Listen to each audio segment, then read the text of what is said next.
12th of May 2025, this is the date when the Indian Defence Forces did the fourth press conference elaborating upon the success of Operation Sindoor. And this time around, this particular press conference was more about the robust air defense system of India, which came to the light and played a key role in defusing the attack from the Pakistani side, and also about busting the propaganda that Pakistani army and defense installations are doing as of now. With me is my colleague Shivendra. My name is Pankaj Mishra, and we are bringing you this report from the National Media Center, which is the heart of all the activity and the information dissemination that is happening following the attack on Pakistan starting May 7th. Due to the Pahalgam attack that had happened.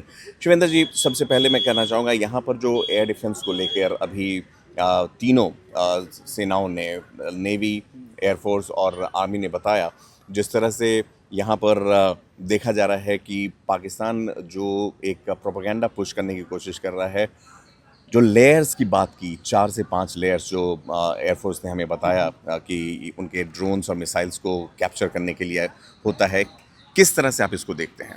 देखिए, उन्होंने clear बता दिया। हालांकि जो उनका एक वाक था, उनका मेन वाक, उन्होंने रामायण की चौपाई के जरिए बताया। जिस तरह उन्होंने कहा, बिने न मानत जलद जड़ भय भय दीन दिन बीत, बोले राम सकोप तब भय बिन होए न प्रीत।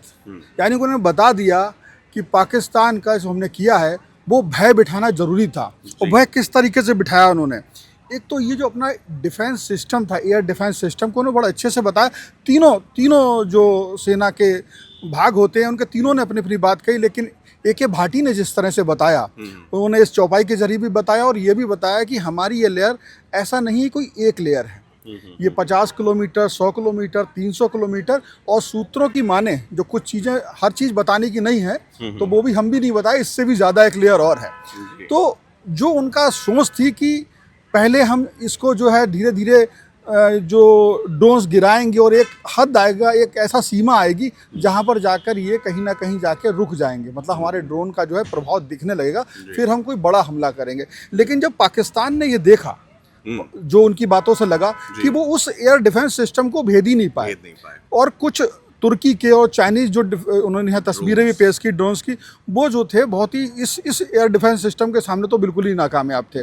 तो उनके टुकड़े परकच्चे भी दिखाए। तो ये समझ में आ जाता है कि सेना ने बहुत ही संयम तरीके से और उन्हें साफ किया। देखिए, मेन बात जो हम पहले दिन से कहते आ रहे हैं, हम लोग भी कह रहे हो, आज डिफेंस ने जो है अपनी इस प्रेस वार्ता में कहा कि हम कभी भी किसी भी युद्ध के लिए नहीं जाते हैं तब तक जब तक कोई हमें छेड़े ना।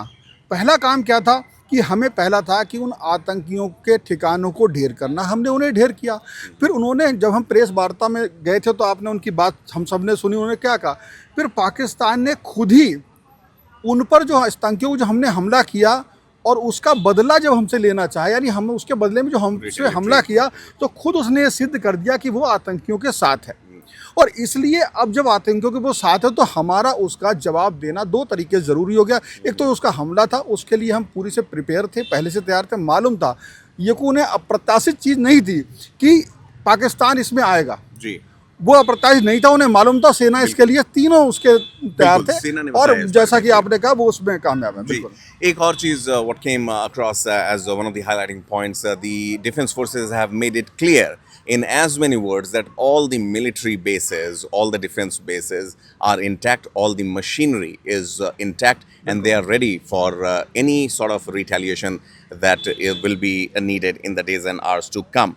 एक जो सबसे इम्पॉर्टेंट बात वहाँ पर आई है सर, जो एयर डिफेंस सिस्टम के लिए उन्होंने बहुत ही इलेबोरेट उसमें बयान दिया, वो था कि जो LLAD guns, shoulder fired manpads and short range SAMs, area defense weapons like AD fighter etc. and long range SAMs held in our inventory, all these are still functional and it is nearly impossible to penetrate through them. So एक तरीके से उन्होंने clear कर दिया कि यहाँ पर किसी भी तरह से कोई भी चिंताजनक स्थिति उत्पन्न नहीं हुई थी।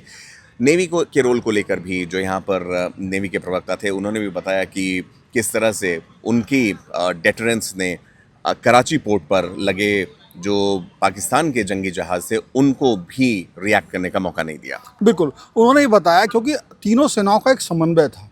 समन्वय का अभिप्राय ये हुआ कि उन्होंने सीधे से कहा जब हमारा एयर डिफेंस सिस्टम काम कर रहा था तो नेवी भी समुद्र के रास्ते होने वाले किसी भी हमले के लिए प्रोएक्टिव थी कि उसके लिए हम तैयार हैं, और उसको उन्होंने इतना मौका नहीं दिया। वहाँ पे इन्होंने यहाँ पे 3 बातें कही हैं। अगर इसको हम 3 बातों में देखें, पहला क्या किया, हमने डिफेंस किया। दूसरा, हमने उनके कई एयरवेज को नुकसान पहुँचाया जिसकी तस्वीरें उन्होंने दिखाई। उनके नाम अलग अलग हैं, आपने नाम भी लिया। और तीसरी सबसे बड़ी बात जो भी आपने स्टार्ट जब मुझसे बात की तो उसमें कहा कि हमें कोई ऐसा नुकसान नहीं हुआ है, और हमारा जो डिफेंस सिस्टम है, हमारे जो सारे एयरवेस हैं और जो हमारे मिलिट्री बेस हैं, एयरवेस ना कहें बल्कि हम मिलिट्री बेस कहें, चाहे वो नेवी का बेस है, चाहे वो थल सेना का है, चाहे एयरबेस है, सभी के सभी बिल्कुल फंक्शनल है, और आने वाले किसी दूसरे भी अगर युद्ध होता है तो उसके लिए पूरी तरीके से तैयार है। बिल्कुल।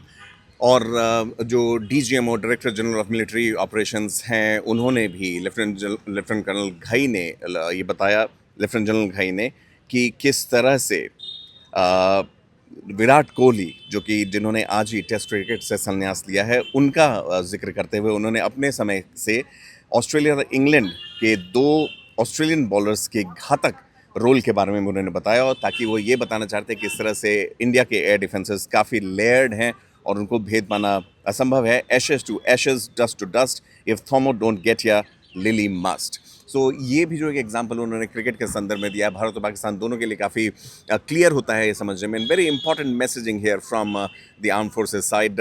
Shivendra, thank you so much. I think there is another press conference which is lined up in the days to come. We will be bringing you all the details. Stay tuned to One India for more on Operation Sindoor.